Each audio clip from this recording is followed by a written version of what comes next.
10 লক্ষ টাকা চাঁদা না দেওয়ার কারণে এক ব্যবসায়ীকে তুলে নিয়ে শ্রমিক দলের নেতা গরম রড দিয়ে তার শরীরে ছ্যাঁকা দিল এবং মধ্যযুগীয় কায়দায় তার উপরে সারা রাতভর চালানো হয় এক পৈশাচিক নির্যাতন। প্রথমে সেই ব্যবসায়ীর দোকানে আসে শ্রমিক দলের সেই নেতা, এসে তার কাছে 10 লক্ষ টাকা চাঁদা চায়। সেই টাকা দিতে তিনি রাজি হননি। পরবর্তীতে দোকানের রড দিয়ে প্রথমে তাকে কয়েকটি আঘাত করা হয়। এরপর দোকান থেকে তাকে তুলে নিয়ে গিয়ে সারা রাত তাদের সে কার্যালয়ে বসিয়ে তারপর নির্মমতা চালানো হয়। সকালবেলা আইন শৃঙ্খলা বাহিনীর কাছে আবার তারা নিজেরাই আওয়ামী লীগের ট্যাগ লাগিয়ে তাকে ধরিয়ে দেয়। বলা হয় ও আওয়ামী লীগের দোসর। পুলিশও এরকম একটি ঘটনা শোনার পর বলছে সে আওয়ামী লীগ বা বৈষম্য বিরোধী ছাত্র আন্দোলনের বিপক্ষে ছিল। এই কারণে তার বিরুদ্ধে ইতিমধ্যেই আদালতে একটি অভিযোগও রয়েছে। কিন্তু সেই অভিযোগের জের ধরে আপনারা একজন মানুষকে এরকম ভাবে মারতে পারেন না। আর অন্যদিকে শ্রমিক দলের নেতা বলছে আওয়ামী লীগ বা বৈষম্য বিরোধী আন্দোলনের বিরুদ্ধে যারা কাজ করেছে তাদের অবস্থা এমনই হবে। ব্যবসায়ীর দাবি আমার কাছে 10 লক্ষ টাকা চাঁদা চেয়েছে সেই শ্রমিক দলের নেতা, আমি সেটা না দেওয়ার কারণে আমার উপরে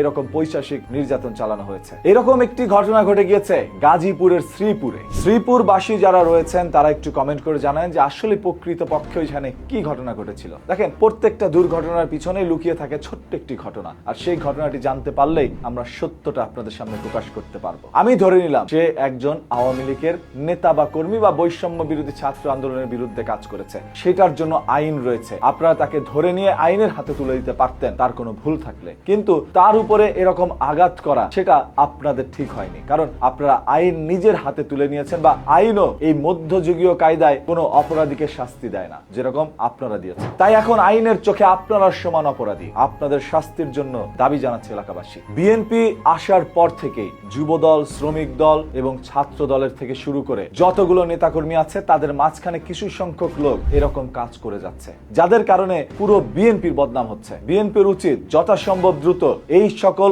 অমানুষগুলোকে চিহ্নিত করে দল থেকে বহিষ্কার করে শাস্তির আওতায় নিয়ে যাওয়া। শুধুমাত্র দল থেকে বহিষ্কার করে ক্ষান্ত থাকলেই চলবে না, যতক্ষণ পর্যন্ত তাদের শাস্তি নিশ্চিত না হচ্ছে ততক্ষণ পর্যন্ত বিএনপির তরফ থেকেই চেষ্টা চালাতে হবে শাস্তির জন্য। আদারওয়াইজ একদিন এইগুলো মানুষের কানে শুনতে শুনতে যখন দিন পার হয়ে রাত আসবে, রাত পার হয়ে দিন আসবে, তখন তাদের দেয়ালে পিঠ থেকে যাবে, আর তখনই তারা আন্দোলন করতে রাস্তায় নামবে, তখন বিএনপিরও পতন হবে। মনে রাখেন, আওয়ামী লীগ বা শেখ হাসিনা দেশ থেকে পালাতে পারলো, বিএনপি কিন্তু পারবে না। সেই সুযোগ বাঙালি আর করবে না। আন্দোলন হতেও পারে, সেটা আজ না হোক কাল হবে, কাল না হোক পরশু হবে, একদিন আন্দোলন হবেই যদি এইভাবে চলতে থাকে। শ্রমিক দল, ছাত্র দল, যুব দল, স্বেচ্ছাসেবক দল থেকে শুরু করে দলের তো শেষ নাই। সেইগুলো ট্যাগ লাগিয়ে যে সকল অমানুষ এই ধরনের কাজ করে, যে সকল অপরাধীরা অপরাধ সংগঠিত করছে, তাদেরকে আপনারাই ধরে নিয়ে যান। আমি চাই দেশটা যার হাতেই যাক, সে সুন্দর করে চালাক, জনগণের জন্য কাজ করুক, জনগণেরটা ভোগ করার জন্য যেন কেউ সরকার বা ক্ষমতায় না আসে। এই সম্পূর্ণ বিষয়গুলো আপনাদের কাছে কি মনে হচ্ছে আপনারা একটু কমেন্ট করে জানান। প্রতিদিনের এই ধরনের ঘটনা, দুর্ঘটনা, লুকোনো সত্য জানার জন্য চোখ রাখুন নিউজকিতে। শতভাগ চেষ্টা করব আমরা নিরপেক্ষ থাকার, আর সেই নিরপেক্ষ খবর জানতেই থাকতে হবে নিউজকিতে। পেজটাকে ফলো করুন।